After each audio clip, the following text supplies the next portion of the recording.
honored to be joined by Congressman Joseph B. Kennedy, Martin Meehan, President of the University of Massachusetts System, which includes 5 campuses located in Boston, Dartmouth, Lowell, Worcester, and of course Amherst, and LaSalle's own President, Michael Alexander, for a discussion about the state of higher education and what's at stake for Massachusetts and the nation as we approach the presidential election in next November, or this November. Thank you for all of you joining us this evening, and thank you also to Professors Marie Franklin and Richard Bath for moderating this discussion.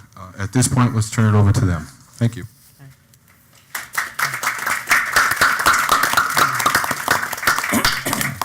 Well, are the mics on? We good? Oh, good. Okay. Well, welcome everybody. We've been planning this for quite a while, and Marie and I have been working on some questions to pose to the 3 panelists. And I actually did a little survey of my juniors and seniors to come up with some questions that they would like for me to ask tonight, and it made it to the final cut. So you're going to be, I'm going to be representing some students here tonight with some of their not hard questions. Okay, so we don't have to be smarter than a 5th grader. Okay. And also, we just want to say at the beginning that we'd like this to be a discussion as well as a question and answer period, and we'd like to leave some time at the end to hear audience questions. So 10 minutes into an hour, and someone can gong me if I don't do it myself. So we'll start with a general question that we hope will sort of be a framework for all of the others, and all 3 of you can respond or not based on how you feel about the particular topic. So the first is, what do you think that the United States broadly, or more specifically Massachusetts, needs to do to reform education policy for the better?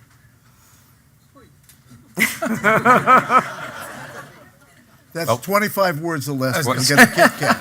Well, on federal policy, I think Congressman Kennedy might give us some ideas about it. I'll deal with the state part of it if you want.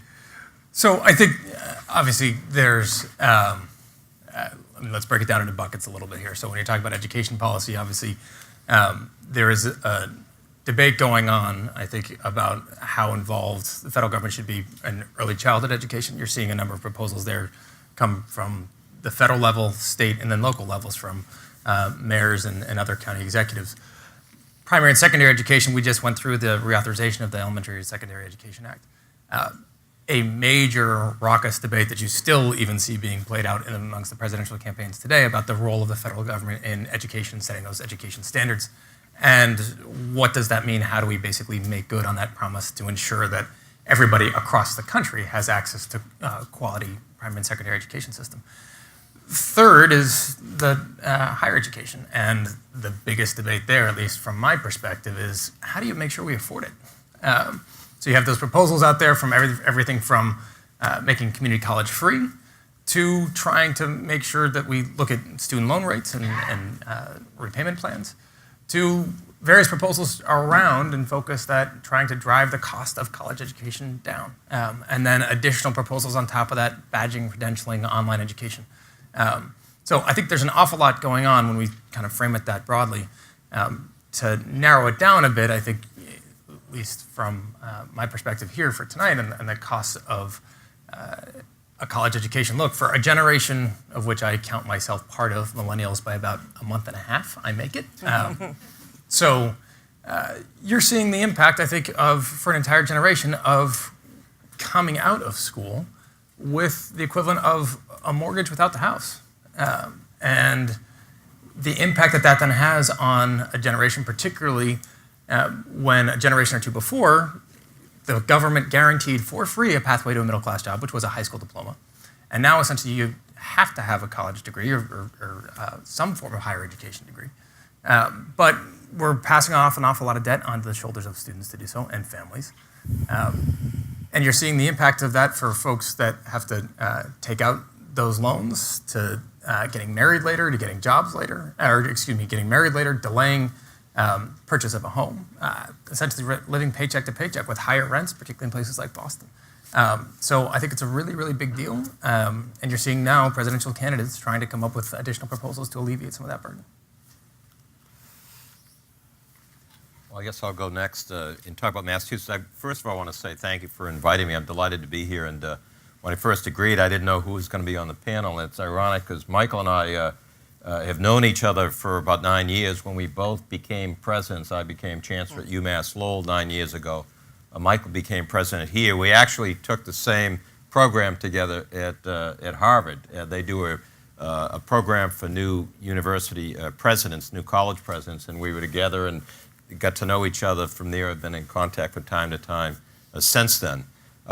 Joe Kennedy I've known for all of his life. His father I served in the Congress with, and he's a very close friend of mine, and Joe remains a close friend of mine, and now his son, we've known each other for years and years and years, so I'm delighted to be here.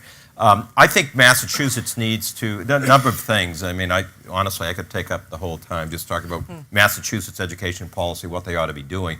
But a couple of things that I think they ought to do, and that is to make education across the board a priority by doing a number of things. One is they've reduced the amount of money available for scholarships for students that attend college in Massachusetts. They need to do more. I think a policy that results in excellence in K through 12 so that more Massachusetts residents, when they get to a college or a university, are ready to go. And in many instances, particularly in lower income areas, I don't think we're where we need to be in terms of readiness. I think more dual enrollment programs in K through 12 with colleges and universities so that students are able to get that college experience. Better mentoring, particularly in urban areas, so that students get a sense that they, in fact, can go to college and have to go to college. It's not whether we go to college, it's we are going to college, and this is the best pathway for us to get there. Because what is obviously clear is the data is overwhelming. People who get a college degree are more likely to get a job, more likely to make more money, more able to have a likelihood to achieve their full success in life. I have a passion for education because of that reason. I grew up in a large family in a tough section of Lowell, Massachusetts, and my sisters and brother and I got an opportunity to achieve what we achieved through a good public higher education system, a good K through 12 system. So all of these things are important. I think we've made progress in some fronts. In terms of the University of Massachusetts, I will tell you something. If you look at the cost of an education at UMass and factor in inflation, which is reasonable, right? If you look over the last 30 decades, if costs go up, 3 decades, 30 years. It's good to know you're listening. That's the best thing. Well, he was around then. But if you look at the last 30 years or 3 decades of a UMass education, factor in inflation, the cost of that education actually hasn't gone up. In fact, it's slightly come down over a 30-year period. What has shifted is who pays for it. When I graduated from UMass Lowell, for example, 1978, the Commonwealth of Massachusetts funded 88% of Lowell's budget. Today, they fund about 24% of Lowell's budget. So what has happened is who pays for it has shifted from the Commonwealth of Massachusetts to students and their families. And I think we have to find a way to reverse that trend. I want to tell you how honored we are that President Meehan and Congressman Kennedy have joined us today, so thank you for coming. Marty already talked about our connection going back almost 9 years. My connection with Congressman Kennedy starts well before he was born. My first political experience was working on the campaign of Robert Kennedy in inner city Columbus, Ohio in 1968, which had an unfortunate ending. I'd like to talk about, both of them made interesting points. I think that I'd like to talk about it more on a national point of view. It applies in Massachusetts, but not as much as nationally, the points that I want to make. Yes, student loans appear to be a problem, at least for some people, not as many as sometimes is represented in the press, but that's a symptom. That's not really the problem. I think to answer the question about how should we reform policy, we ought to look at what is the essential problem, and it extends well beyond education itself. The main problem is, and it coincides with what Marty was just talking about, the flip side of the fact that costs haven't really gone up, is that family income in the United States has gone down after you control for inflation. That's the number one problem. Since 1998, it's been going down. And to the extent that there's been any growth, it's been at the upper levels. So the averages misrepresent how much has gone down for the middle class and lower middle class, which is where the bulk of the students come from, at least today. So even if costs do not go up, it's harder and harder for families to pay. That then is exacerbated by the other point that Marty made, that the states have disinvested in higher education. And he gave you the facts for Massachusetts, but it's worse other places. Let's take New Hampshire. New Hampshire was about 60-some% 15 years ago. Now it's 6% of UNH's budget comes from the state. It's all practically a private college. And therefore, you have the ironic situation where a middle-income student or a lower middle-income student can come to a private college like LaSalle for less than they can go to UNH. And ironically, a higher-income student, upper middle, can go less to UNH than they can come here. That's backwards from what it was supposed to be with respect to issues of access. So what do we do about that? Well, all the discussion in the campaign about income and wealth inequality actually applies to this question. And so I think the number one thing we could do is to fix that problem and all the things that the candidates are talking about. That's a difficult problem to attack, but it can be done. It's happened in other countries, and there are policies we know that will work. It's having the political will and support to do so. Secondly would be if we could get the states to turn around and reinvest in higher education. But I don't know if that's going to happen. Can we really predict that, or probably not? Predict it, probably not. Probably not. And that has had the result of shifting the burden to students, families, and also to philanthropy. Because if you look at your predecessor did a study, Marty did a study also on where increases in costs at UMass have happened and in higher education across the country. He did this back when he started, and found out that costs hadn't really gone up, except in two areas. One was information technology, where 30 years ago there almost wasn't any, and we didn't even PCs are only 30 years old, and development offices public institutions didn't used to raise money really. Now they have staffs of 150, 250 people. That's been a big increase. And that just reflects the shift in the burden that Marty was talking about. So that means we have to find other creative ways to address that combination of issues. If we could get income growing at the middle and lower income levels, that would be the greatest thing. But there are other things we can do, but I think that'll come up when we talk about other questions. Okay. So we'll stay on cost a little bit longer, because that's a really hot issue today. Dovetailing on President Obama's recent plan to make community colleges free, what's your feeling if 2-year community colleges or even 4-year public colleges become free?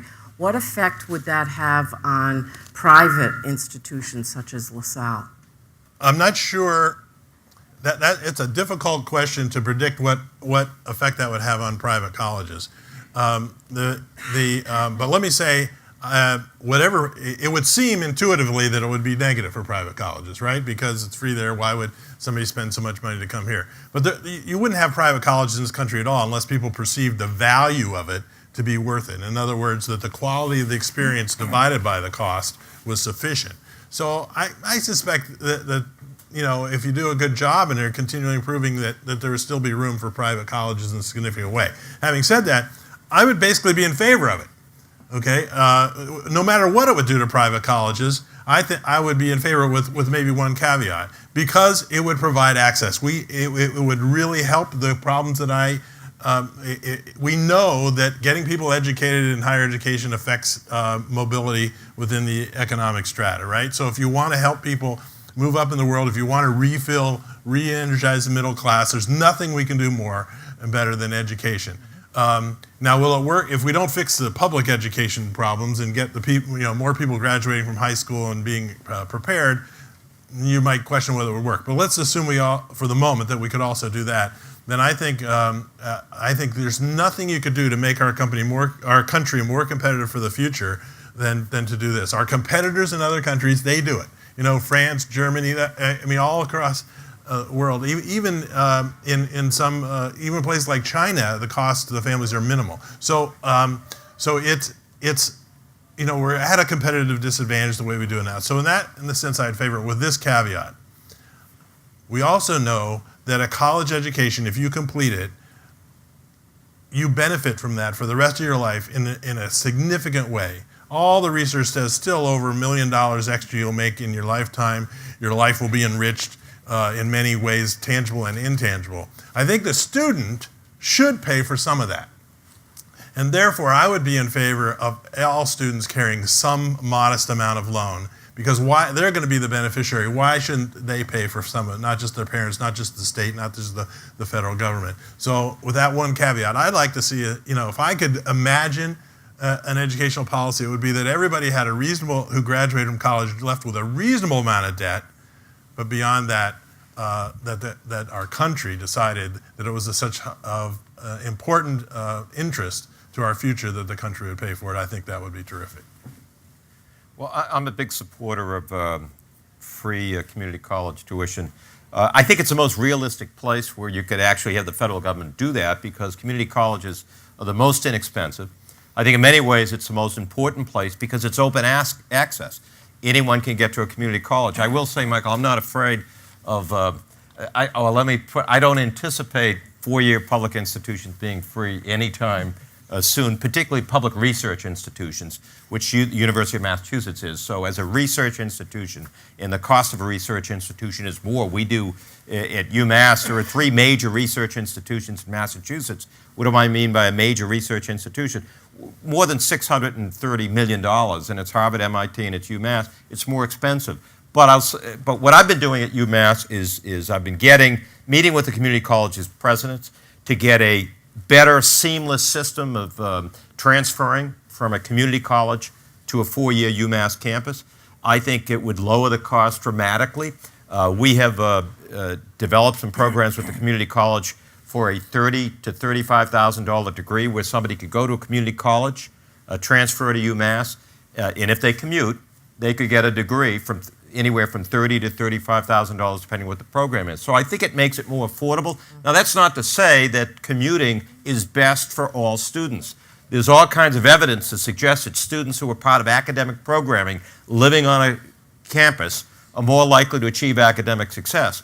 But we have developed 2+2 degree programs that are significantly less money. The other thing that I believe strongly is that you need to find a way that when a student goes to a community college, they know whether or not a 4-year institution is going to accept that credit or not. There's a big problem that we have from time to time where community colleges, students take course credit, and then when they go to graduate, if they didn't know what their major was, for example, or if they didn't take the proper courses, then they need to, it's not a 2-year deal anymore. They have to go to 3 years or 3.5 years. So one of the things we need to do, if we can get to free community college, is find a way to seamless integration so that students can transfer from a community college to a 4-year institution and be able to have those credits count. And I wholeheartedly agree with the points about access, particularly for a broad base of our population. Look, in an increasingly, this is now truisms, but in an increasingly globalizing competitive environment, we need, I think, particularly to get to that issue that you were talking about, Mr. President, around basically middle-class growth. You got to have the most skilled workforce you can find anywhere in the world, and that's going to, I think, free community college will go a long way for that.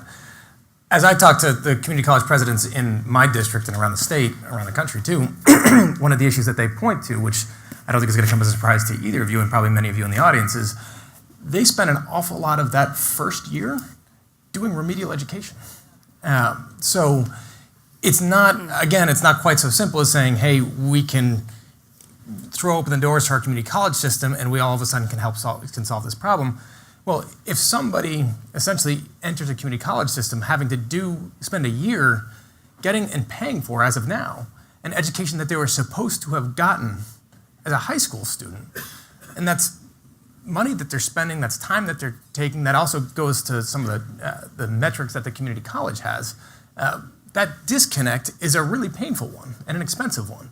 So I think one of the big challenges that we see, at least from my understanding in our education system, is that, look, it is a link in a chain, and you're only going to be as successful as the weakest link in that chain. And so, yes, we can focus on an aspect of it, but you also have to focus on the whole system if we're actually going to try to make the reforms that we need to make. So, yes, on the community college piece, I think we also have to recognize that that alone isn't going to solve all of the problems we're seeing. Can I add one thing quickly? The Lumina Foundation recently funded millions of dollars into a pilot program for a community college, I think in Texas. But basically, not only were they providing free tuition, but many of these students have families, they don't have money. They paid for their transportation to get them to the community college and paid a stipend so they wouldn't have to work, so that they have academic success once they got to community college. So I think it's really going to be important to see the data from that Lumina Foundation, to see what was the effect of actually giving incentives and giving dollars to students so that they wouldn't have to work, which is another major reason why students have a difficult time getting through community college. I want to echo what Congressman Kennedy said, and that and it dismays me a little bit when I see the presidential candidates talk so much about higher education and talk so little about K through 12 education. Because if you look at where our problems in the United States, there really is much more at that level. In the United States, we only graduate 70% of our 18-year-olds from high school. Now, Massachusetts is much higher. It's like 86% in Massachusetts, something like that. But still, that's 14% who don't.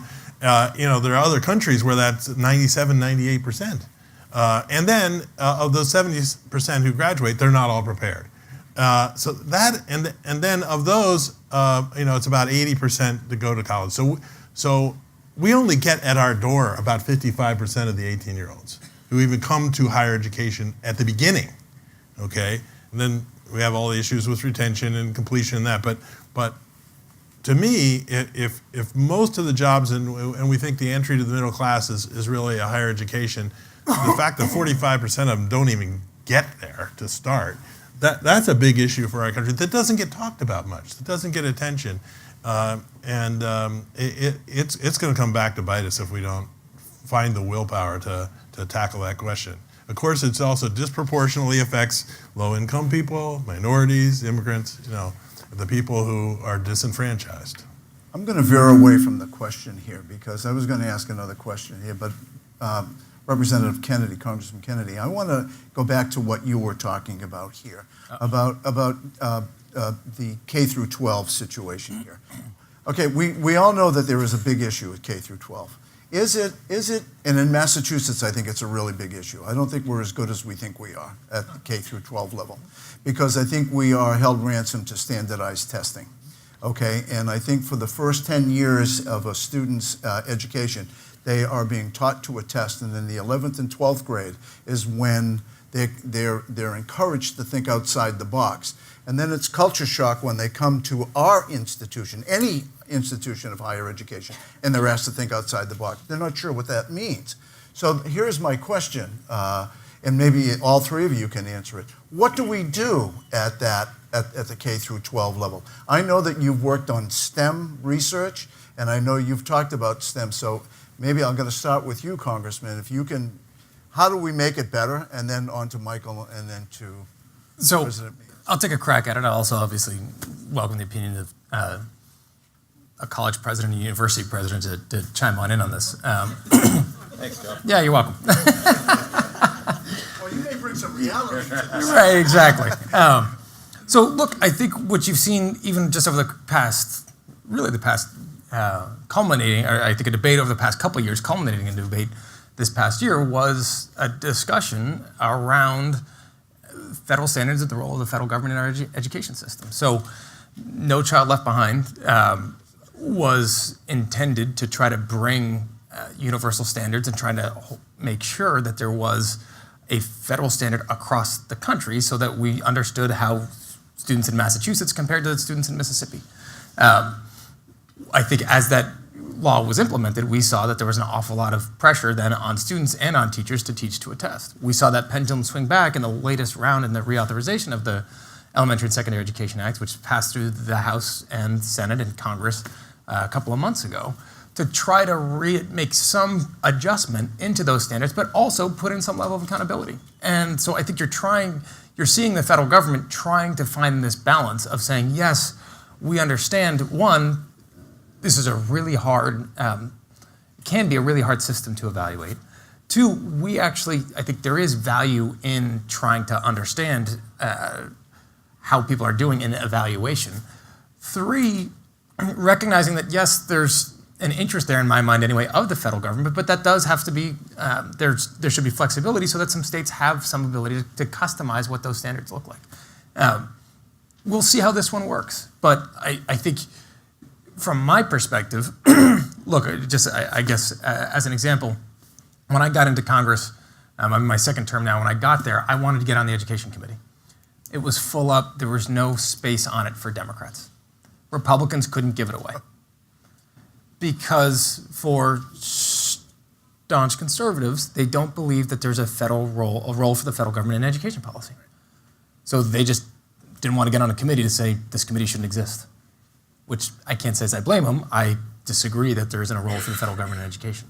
But you've seen that debate play out. You're seeing it play out still amongst some discussion about the value of the Common Core and what the Common Core means in terms of education. So I think you've seen, I guess, long story short, a recognition that No Child Left Behind swung probably too far. They've tried to reassess that and give states the flexibility with creating some of those standards, but still trying to make sure that there's an evaluation and assessment piece. I think the testing is a side issue, and perhaps even a distraction from the real issues when you talk about public education.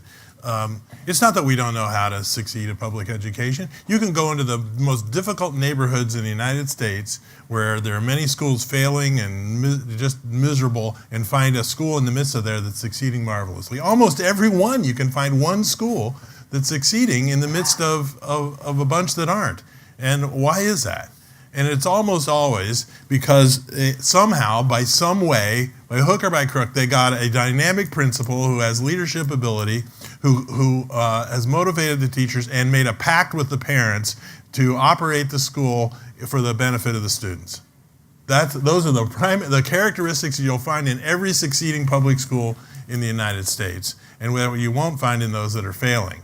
And therefore, I believe from a policy point of view, there needs to be legislation which frees school systems to appoint and retain principals that are hired based on leadership ability, that we recognize, again, as we used to when some of us were children, the value of teachers who used to be held on a pedestal in our communities and now are the scapegoats, and recognize them for the heroes of our society, the people that really matter, the people that make a difference, and pay them appropriately, which we don't. And until we do those things, I think it's going to be very difficult, no matter what happens with all this other stuff.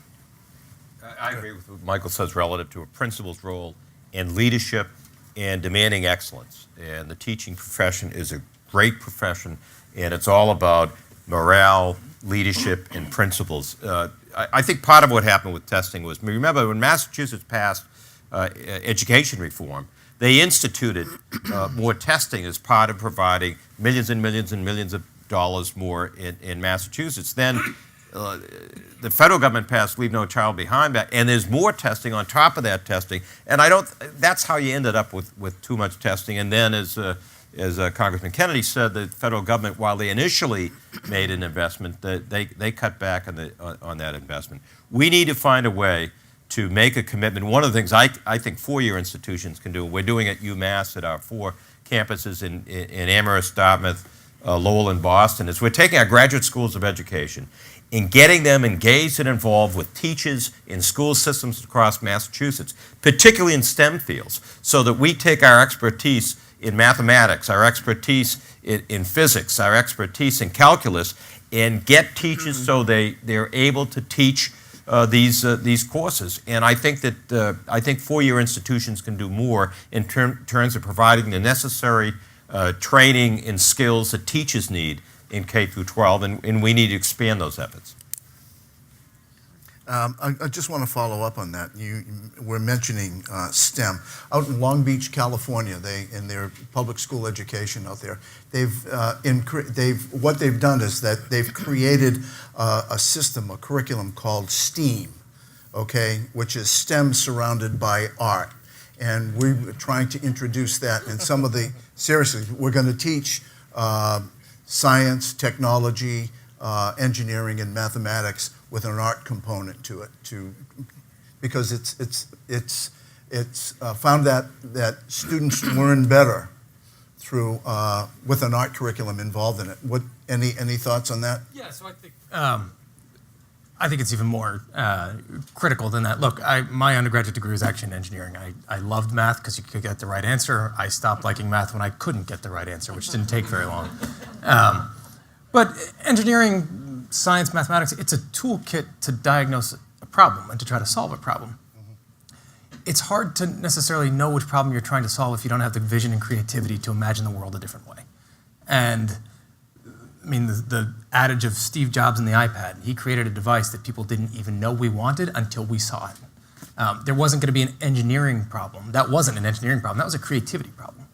And so I think the critical observation about injecting the arts and creativity in this is recognizing, yes, there's a basic competency that I think our society needs to have, particularly going forward, around technical fields and technical skills. Folks that used to be running wires through telephone poles would hike up a telephone pole and run a wire. Now they're also all computer programmers.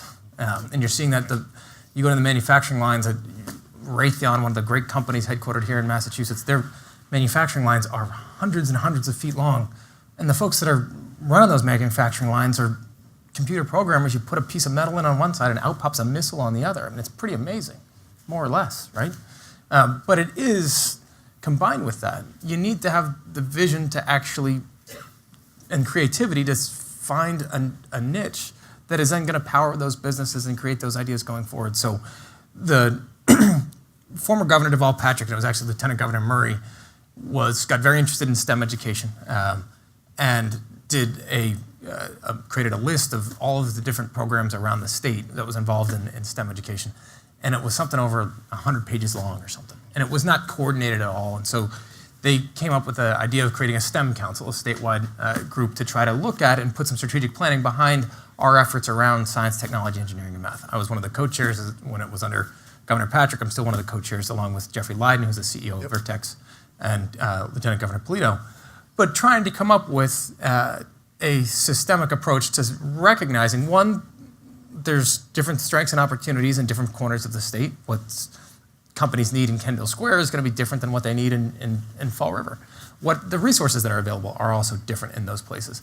How can we leverage the strengths of those communities, businesses, the opportunities that local job markets provide, and then equip our students with the skills that they need in order to succeed in that job market? And I think STEM and the way we're trying to approach it provides some innovative opportunities, particularly through public-private partnerships and engaging the business sector. I think Congressman Kennedy has severely underestimating his mathematics ability. The guy graduated an engineering degree from Stanford. I'm sure he didn't know much at all in mathematics. But look, we're doing, and I think taking the Long Beach example, we need to constantly be looking at best practices. But we need to graduate more students in Massachusetts and around the country in STEM. In particular, we need to have a focus on graduating women and people of color in STEM.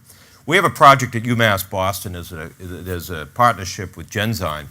And we basically, what we're trying to do is work with, and by the way, UMass Boston is the only university in New England its size that's minority majority. So if there's any place you're going to get it's this fundamental issue we have, not just in this state, but this country, to graduate more people of color, it's in coming up with best practices, and we're doing exactly that right now in Boston. And it's interesting, there's been a lot of attention about GE coming to Boston, and Congressman Kennedy and I were at an event yesterday about that. But I went to the first meeting with Mayor Marty Walsh and Governor Charlie Baker, when GE came to Boston. And I started talking about STEM graduates from UMass Boston, and I told them that we project that we're going to graduate more people of color in STEM fields than any university in America if we're able to be successful at this. And all of the executives there were saying that's exactly what companies all across this country are looking for. So I think this focus on STEM is really important. It's particularly important in some of our urban communities. I agree with all that, and I would just add that on that particular goal, which obviously is important, I think we can actually do that one. Some of these other things are very hard, and are almost in the dreamscape, but that one is doable. Okay, so staying on a similar thought, some critics are saying that there's a real disconnect between the fields that colleges offer degrees in and the available jobs in the workplace. So from your perspective, how well are we doing in Massachusetts preparing students to enter the job market that's available now? I can tell you at UMass Lowell when I was there, we constantly got recognitions from Forbes and other independent sources that on return on investment, which is how much it costs for the education and how much folks were making, meaning do they have a job, is it a good job when they graduate, and then at mid-career, we consistently have rated highly. At the same time, I think a world-class liberal arts education is important as well. So I don't, when I was at Lowell, we wanted to make sure we increased our graduation rate, but we wanted to have a great English department, a great political science department. We always had a great political science department. Fred, my political science instructor, is in the audience here, a longtime resident of Newton here, and my advisor when I graduated from college. But so I think all of it is important, but at the same time, experiential learning is important. I look at what results in a student more likely to get a job when they graduate. Co-ops, internships, experiential learning, the opportunity to work in an environment in their field and then come back to the classroom where it means even that much more. There are a lot of things that colleges and universities can do to make sure that there's that connection. The other thing is colleges and universities have to provide data on their programs that they offer and what the job market is. And I think we need more independent sources to do that as well. It's one of the reasons why law schools are having a difficult time, because increasingly people are looking at what the legal jobs are that are out there and then what the prospects are. So that's why you're seeing many of the law schools in America cutting their enrollment. So I think that's something that we need to work out. More transparency, more information that's available. Students and their families are going to have to be more diligent in terms of looking at data, and universities have to look at what are the job prospects. But that shouldn't undermine a world-class liberal arts education either. I think what you read about in the papers about this issue is a little overstated. I think we actually do a pretty good job, particularly in Massachusetts, of matching people up. For LaSalle College graduates in my first 8 years here, our graduates, 10 months after graduation, depending on the year, anywhere from 94 to 100% are employed or in graduate school. And 80-some% usually are employed in the area of their major. Those are very high numbers.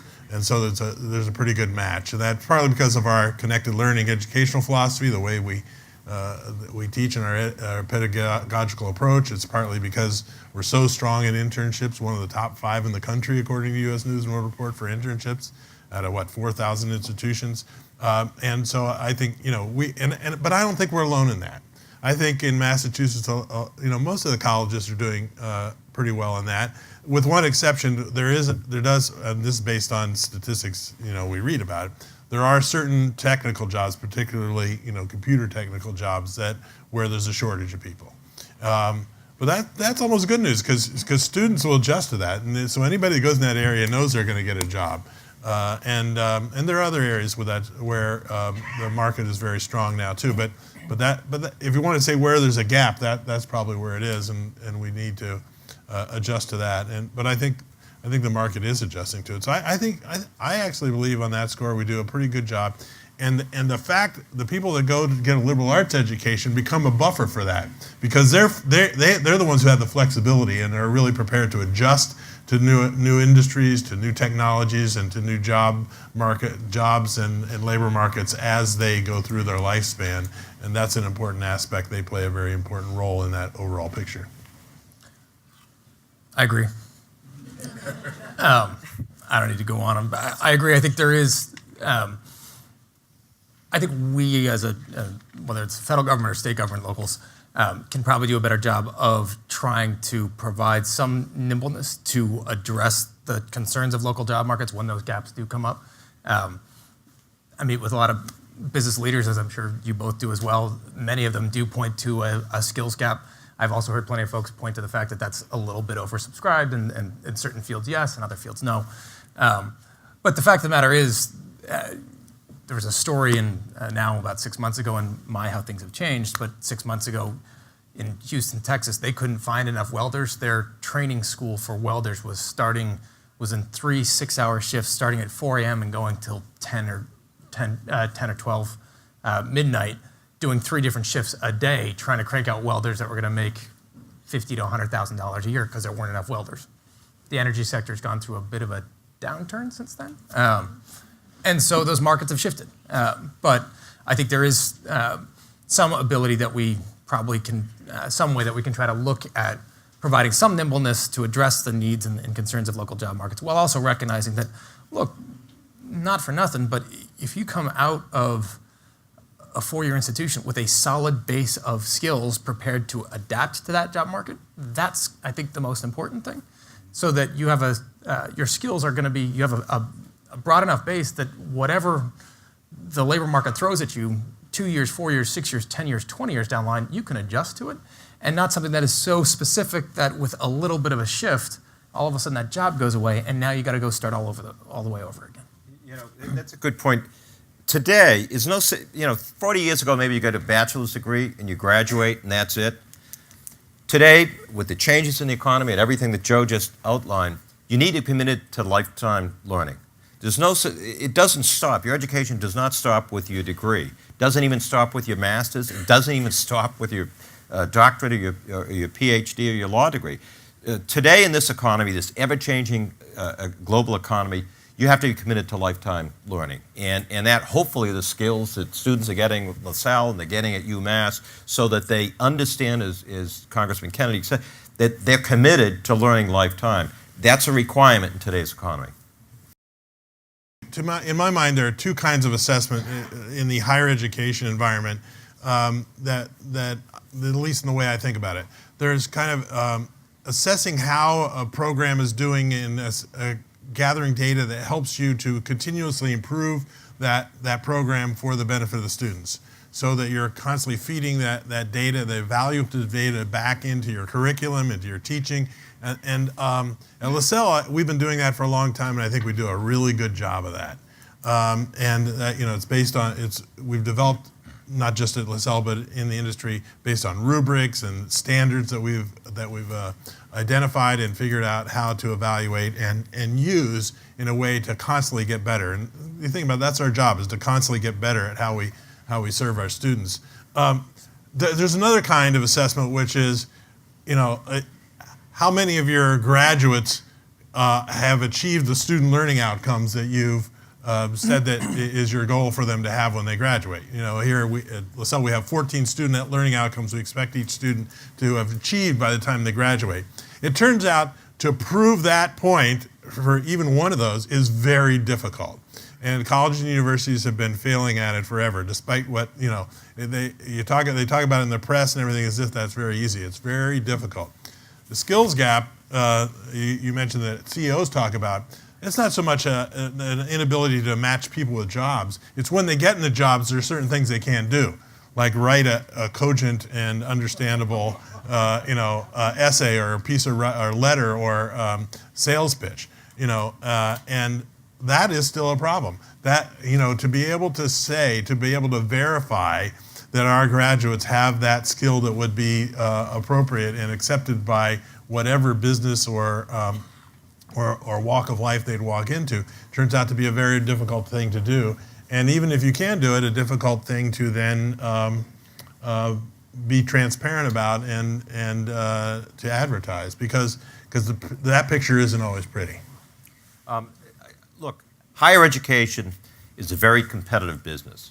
It just is. The fact of that matter is the number of students graduating from high school is actually going to come down in Massachusetts. And it's competitive, so that I think colleges and universities are going to be successful have to embrace some form of assessment. And when I got to UMass Lowell, one of the things that we did was we developed a strategic plan. And we decided, how can we become great? Well, let's look at how our students are doing. What do they think of our advising? Are they graduating in 4 years? Are they graduating in 6 years? And we developed a strategic plan by any metric you'd measure at university for how we were going to be successful. And somebody said, well, how do we measure it? we decided, now this didn't come from administration down, because if it did, it wouldn't have worked. It came from the faculty up. And they said, well, why don't we develop assessments and publish them, and we put them on our website? That'd be great. What do we call it? We'll call it a report card. We publish all of these metrics. Now, if I came to UMass Lowell and said, we're going to have a report card, we're going to have an assessment, we're going to measure it, I'd get a faculty vote of no confidence the first year I was there. But instead, this came from within the faculty, within the deans, within the department chairs, and we have used it as a guide to bring the university to a higher level. Even when the grade's low? Even when the grade's low, and I'll give you a specific example of it. We looked at advising. Now, advising is really important at a college or university. It affects graduation rates. It affects a lot. And we saw that we weren't doing as well at advising as we ought to be. And the 200 or so group got together and said, what can we do to improve advising? We went to Arizona State University, where Michael Crow, somebody I think a lot of there, he was showing us new software that they were using to assign advisors and to make sure faculty is met with their advisors. And we made improvements, and we noticed over the next few years our advising scores got better.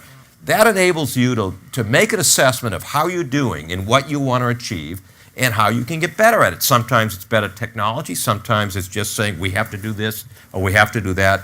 But I think we're into an era. The Obama administration spent a lot of time trying to figure out how they were going to assess colleges and universities. At the end of the day, they found out they weren't very good at it. And when I looked at the Department of Education website, and I love the folks that work in there, but their data was outdated. They didn't have consistent data from consistent units. I'm just not sure the Department of Education can adequately assess. But assessment is here. People are starting to think about a college education the way they'd buy an expensive car or the way they'd buy a house. And universities that are going to do well had better be assessing the progress they're making and getting it out. And there are plenty of independent sources doing the same thing. Thank you. Congressman? Thank you. I agree. Okay. And the only thing I'd say to that, too, is I think it's absolutely critical that colleges and universities provide that information so that consumers can actually make an informed choice, right? If this is a massive investment that, yes, is important for obviously the individual student and families, it's also expensive. And so trying to make sure that you're going to the school that is the right fit with the degree that you, if you know what you want to get, is the program that you want at a cost that you're able to afford is, I think, the system we all would like. How we get there, I think at this point, is tricky, given the fact that that is literally, I think, the cutting edge of this field. And so trying to get this right, I think is going to take some time. But for folks like President Meehan, who have the support of a faculty to come in, do it that way, bottom up, get the buy-in and to be honest enough to say there's some things we're going to do very well, there are areas where we can improve, but to do that in such a way that you have the confidence of the faculty in the school to actually make that better is an extraordinary testament to the university. And we've seen, if anybody doubts it, look what UMass Lowell and Lowell has been, the revolution that it's been through over the last 15, 20 years. I mean, it's astounding. I think a report card is a good thing because with the MCAS level in certain school districts, public school districts, they're doing report cards as opposed to the standardized evaluation. You know, pitting one school against another. What they're doing is that they're doing a self-report card and it's emanated from faculty. As long as it comes from the bottom up rather than from the top down, because it doesn't work from the top down. It works when everyone is invested in it. Right. And when people are invested in it, the faculty, the advisors, the deans, the department chairs, that's when it works. So the folks sitting here must be invested in education.